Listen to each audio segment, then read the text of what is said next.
are the possible explanations for these events? The two most obvious answers are firstly, the doctors were mistaken, and secondly, they are hoaxes. Doctors are not infallible, but it seems hard to believe that in both cases they missed evidence these children were still alive, since establishing a patient is alive is the most fundamental aspect of medicine. If they are hoaxes, then they are well perpetrated ones, having convinced journalists and medical professionals alike. But is there evidence to suggest that a deceased person can actually come back from the dead? In 2016, doctors from Philadelphia-based BioCorp Inc.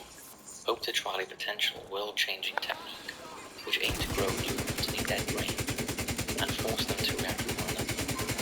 The theory goes that eventually the brain will be restarted and they would then start instructing the body to function.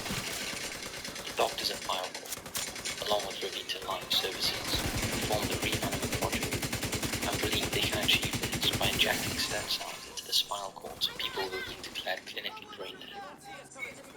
The subject will then receive an injection protein blend and undergo electrical nerve stimulation and laser therapy, all directed at the brain in order to force it to react and potentially return it to life. It sounds far-fetched, but the group claims to have already had some limited success in their early trials with patients in Europe who were clinically brain dead, but their bodies still remained viable. However, full trials that were planned to take place in India in 2016 were cancelled because of bureaucratic reasons from the Indian government, and the project has since sought another country to carry out their experiments. In the face of intense criticism in the United States, especially, the project claimed in 2016 to have had permission from an undisclosed Latin American country to begin trials where they also failed material loss. Media reports in 2020 then stated that 20 so-called living cadaver patients had been selected from an African country to take part in the project. These were people who were effectively brain dead and being kept alive solely on machines. But in 2019, BioCorp rebuffed the reports, but claimed that limited trials were being undertaken at hospitals in India. The project's leaders have said publicly that they firmly believe that these trials are the first stage to effectively reverse death.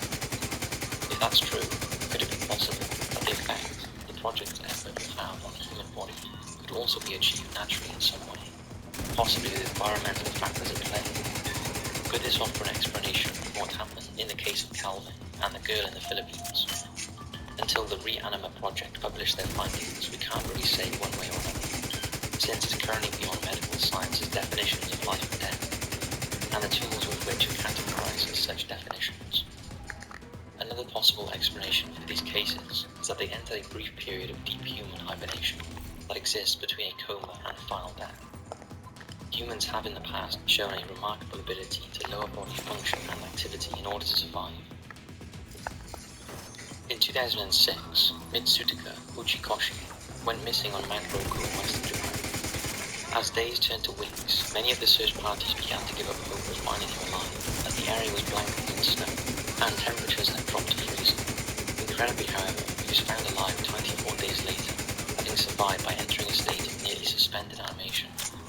Doctors examining him found his organs had effectively shut down, and his metabolism had slowed almost to a standstill.